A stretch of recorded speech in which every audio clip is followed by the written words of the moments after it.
Fight of dragons, heavenly argosies, catch the wind, rise out of sight. Hello everyone and welcome back to Age of Nagash, which is of course a channel dedicated to Age of Sigmar, or more lately mainly just dragons, as we've got more dragons coming for Age of Sigmar in the terms of the Stormcast Eternals. That's right, if you're a Seraphon player and you're hoping that maybe you would get some new shiny lizards, you'll be waiting a little bit longer.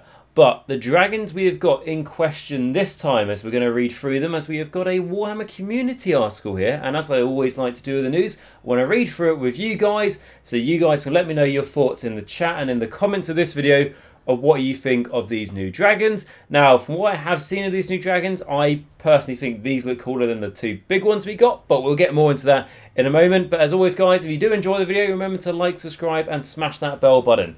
So the first thing to say is, even more dragons are coming to the Age of Sigmar, and now they're got riders. So let's have a look, and there's a video. So the Mortal Realms have been shaken up once already by the shock return of the Draconis. I think I've now got it.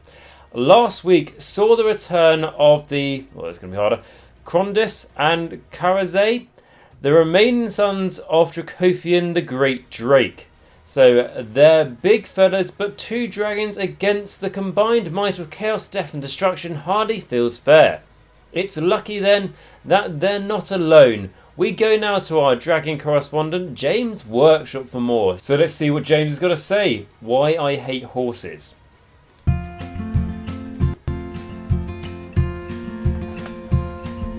Hello, my name is James Workshop, and I hate horses. They have creepy long faces and strange looking tongues.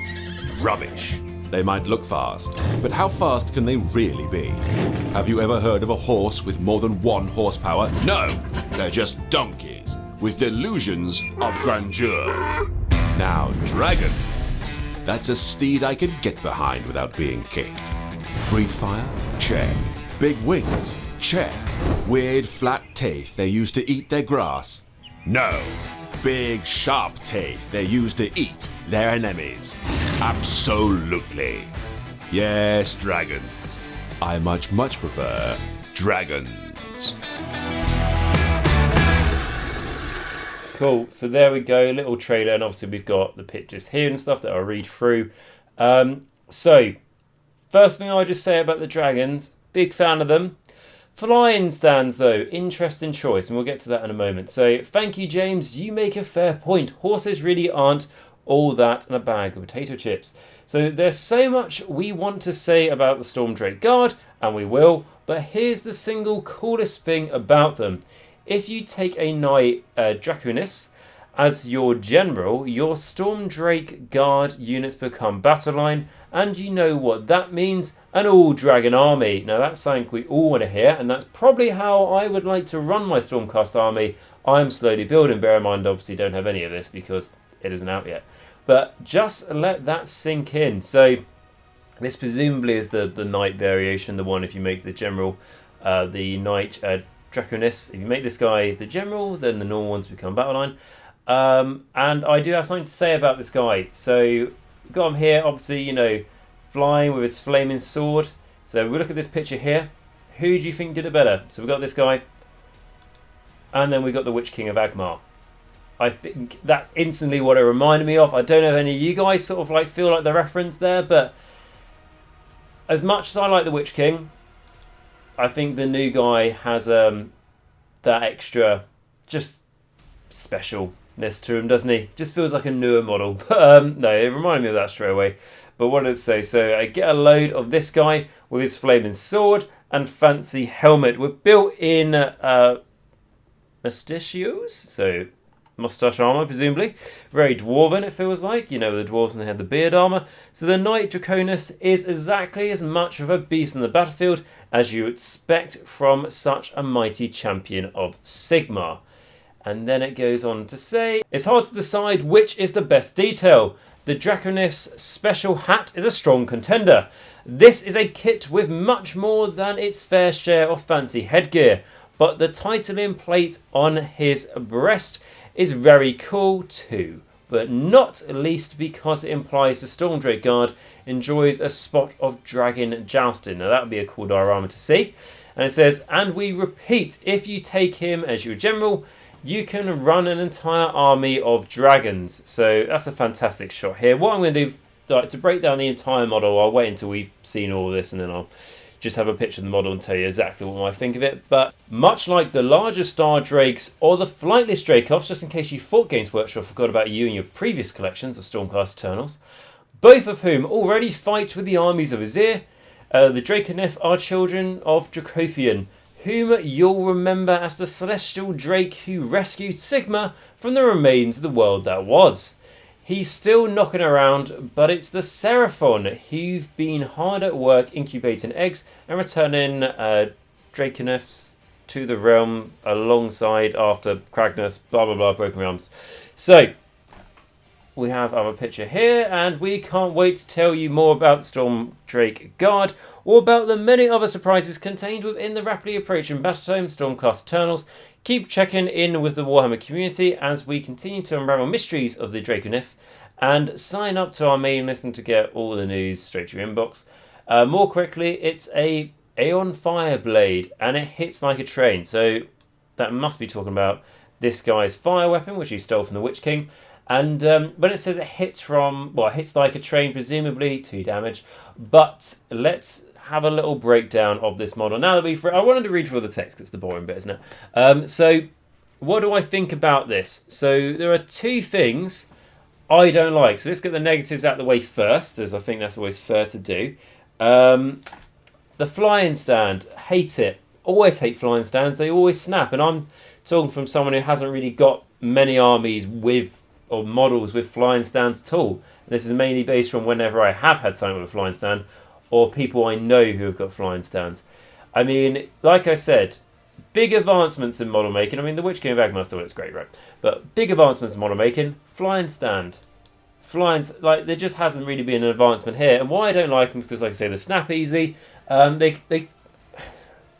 They're made to look like, obviously, the best imitation of the model flying itself without it being, perched on a big rock or something.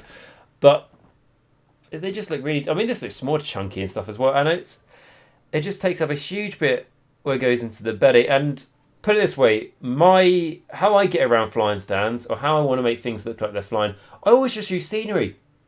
Even if it's just like the edge of the foot that is bang on next to, I don't know, let's say a pillar, and then actually I've pinned it to the pillar so it looks like it's flying. There's no flying stand. All it is like its foot is next to a pillar while it's flying, which just means its foot is brushing a pillar as it flies past. That it just would have been so much better. Like, for example, where's the picture that they put on? Like this, they could have had it so the tail was attached to a building like this, or this one, I don't know, maybe it's perched. Why not? Why not have one perched on the edge of the building there? Now, obviously, I could, complain about the flying stand for ages, but that's my problem. So when eventually I do get these, I'll be having to green stuff over the belly. Hopefully, it's not really too much of a problem, but it will make for lovely mini zombie dragons with blood knights on. I think would be a very nice thing to use with this. But when I use it as Stormcast, and I can't have just intestines hanging out from where the hole there from the flying stand is, obviously we need to be green stuff over. So that's the first thing I don't like. And then the second thing is more like very personal and just like nitpicking. And I said it when we saw the big dragons. I'm not really a fan of the hair on the dragons. I know that sounds like a very odd thing to pick out on, but that's completely what it is. I mean, I don't really want my dragons with hairy arms and stuff, or just scales. And just like, I know they've done it on the face, it just adds that extra bit of detail, but they've painted it practically the same colour anyway. And just give it more spikes, like the Chaos way. If in doubt, chuck more spikes on it. So those are the 2 things I don't like. Apart from that, my initial reaction, I don't like everything else. I love everything else. And that's very unusual for me to say about a Stormcast model. But I think this is great. Where I could probably nitpick more stuff with the 2 big dragons we saw by, I don't know, Spyro, just saying that's where Games Workshop got the information from, influence from even. These guys, I'm just like, they just look really cool. And this is obviously the leader one, and they definitely look like dragons, and they haven't, how they did the Draconis or something, where it's like, we have to put a bit of twist on it so it doesn't really feel like so it feels like a dragon, it doesn't feel like a dragon, so it can be copyrighted and all that. This just feels like a dragon, which is something that really warms my heart, and looks awesome. And again, people will correct me here because my, lore on dragons and drakes and everything else and worms is not to the highest standards, but I believe it's like a fire worm or fire drake. Is a worm when it has wings and just like 2 back legs, and then like the wings are like its front arms. If you see like Smaug as an example, or a wyvern or something like that. And then there's a drake when it's got like 6 limbs. I'm sure someone in the comments can let me know how I'm butchering the lore of dragons there. But I'm glad it's what I would call a drake, and it's got the 6 limbs. I think that looks really cool, and I like just the typical like St. George's dragon, and what I think of. It's just like the dragon has a pointy tail. I just really like it. To be honest with you. So big fan of this, and this looks cooler to me than the 2 big dragons we saw, despite it being a much smaller model, obviously, but it's still going to be a reasonable size because Stormcast is a very big model. So for like compared to humans. So yeah, that's decent. That's going to be what size is this going to be? I don't really know. Like, what else have we got that's flying? Maybe about the size of a Adapex, so the sharks or the Deep King, but it's just got wings, so it just gives it that extra size to it. Maybe that sort of size we could expect. So it says get a load of this guy. Okay, so we already read through all this stuff. I really like it. He looks awesome. I like that it's got scales on the cloak, but you wonder how it's done. It's just like the dragon's always just annoyed that you're wearing, I don't know, his mother's skin or something like that. But it could be that's it's like heritage handed down. He rid this dragon and his father's rid this dragon. I don't know how the bloodlines work in the Eternal anyway, Stormcast, aren't they? So it's not really like that.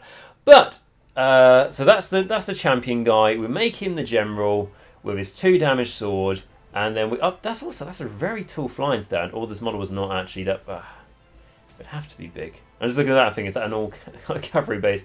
I think that's probably a chariot size base, presumably. But the flying stand is quite tall. But like I said, I'll be using buildings. I don't care how many buildings I need to use or terrain or whatever, just so I don't have to use a flying stand. So yeah, and then we have the 2 normal ones. Well, again, look great. Very similar details, obviously. Pick out on these and what I like. I think the lances look cooler. I always think the lances look cooler. Doesn't matter if it's on a horse or if it's on a dragon or a manticore or an undead horse or a chaos. All those things, the lance looks a lot better in my honest opinion. But I think the sword looks pretty cool as well. It looks... I don't know, I was going to say like the lance looks really cool, and then the sword sort of has that nice sort of medieval twist to it, which feels like, dragons and medieval times, and they go, actually, well, the lance feels like that because of jousted. So, yeah, I'm a bigger fan of the lance. There's more ways for this model to be hard to transport. If you do use the flying stands, I wouldn't glue it to the flying stand. So hopefully you could try and pop it on and off for transporting, maybe.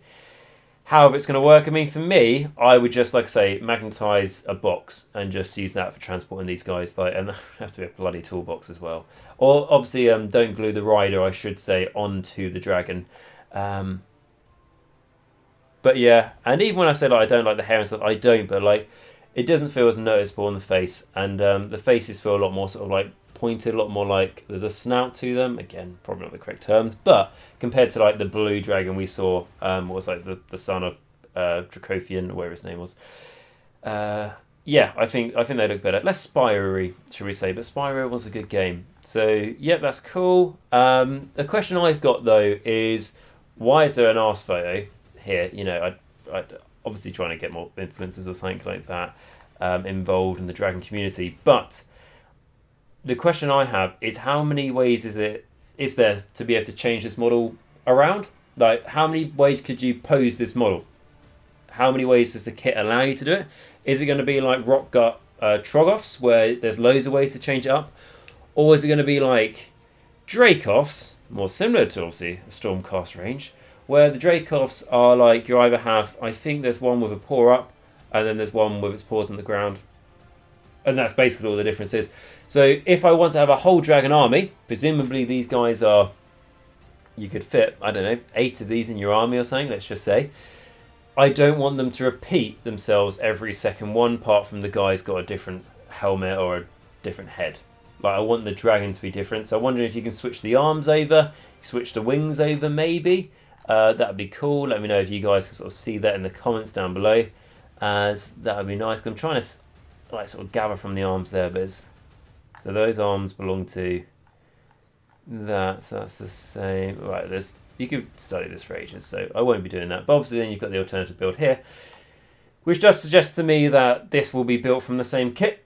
So if you do want to, you know, have one of these, then you maybe have to buy a few of these kits for the numbers to balance themselves out, unfortunately. But, you know, we have to wait and see. And really, guys, that's basically it. That's all I have to say here, without me just repeating myself. So, yeah, that's pretty cool. Much more excited by all this than the 2 dragons we saw earlier.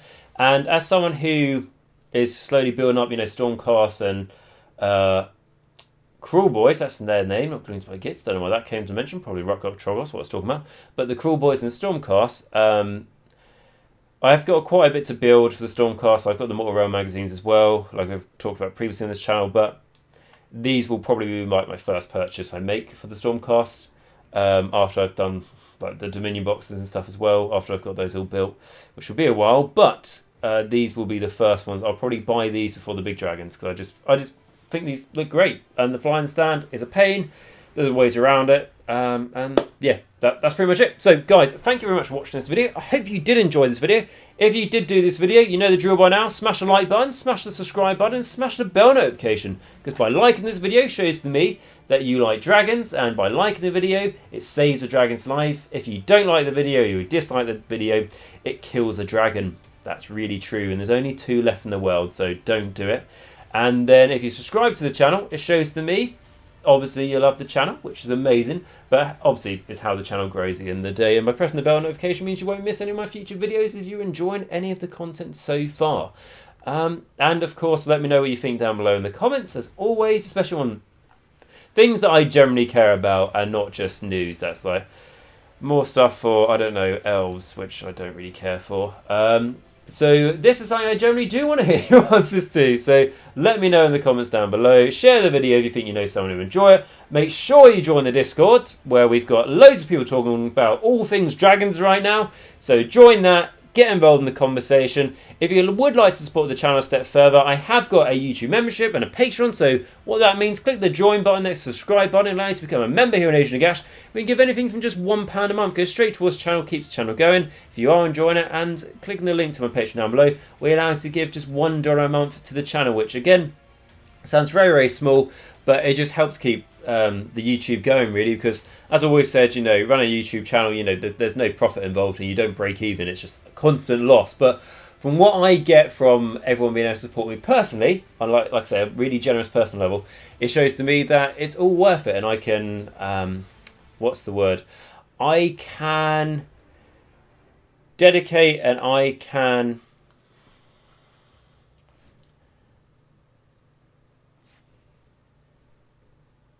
can justify the time and effort and resources and money, everything else I put into this channel. So if you'd like to become an absolute legend and become a Age of Nagash member or a member on my Patreon, click the link below or click the join button. For the people who made that amazing decision already, is going to be my biggest support to start with, is my Vampire Lord on Zombie Dragon, which again, all these dragons what we've been seeing will look great as zombie dragons, even better.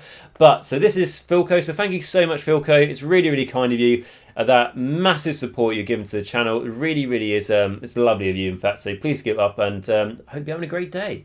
So then going on with my Morgasts, we've got Bleed Red, Necropolis, and Edwards P. So thank you all so much for being Morgasts. It's all a very generous amount of support you're giving to the channel, and it really does make a huge difference. So thank you very much. And then my vampires, which I always say is the core that keeps us going, is Mir, Ben C, Rouse321, David A, Dragoonity, Ronni H, Darren L, SpareBear, Christopher H, Northdrop, Nathan F, Andrew G, Tom W, Wiggy Whooty, Anthony R and Nathan S. Thank you all so much for your very kind support there. And then my Necromancers, which is Jacq.l, RadiationRiley, AW77, Dice Sagas, WolfNick, Michal W, Cranky Wombat, Tom M, Christopher C, Christopher F, James S, Thomas B, Steve T, James T, Patrick F, JJ, R Christopher and Sception. Thank you all so much for allowing me to keep this up and help get as many people into our amazing community as possible. You know, Age of Sigmar is a fantastic thing to get into, and I'm glad that you people allow me to be able to help other people get into it and continue their journey in it at the end of the day. So if anyone would like to become one of these amazing people, like I say, click the join button or the link to my Patreon down below. But with that aside, guys, if you did enjoy the video and you can't support this way, just like, subscribe and bell notification. That would be amazing. Smash those 3 buttons. It takes less than a second. And above everything else, I'm just really glad that you came and joined me in this video today. And with that, I hope you have a great rest of your day. I hope this has made your day a little bit better, seeing those dragons. It has for me. And remember, until next time, to stay safe, stay hygienic, make sure you wear a mask. For God's sake, wash your hands, because then it means the release date for the dragons in the battle tome will come sooner if you wash your hands. And above anything else, guys, remember until next time, that Nagash is all, and all is one in Nagash.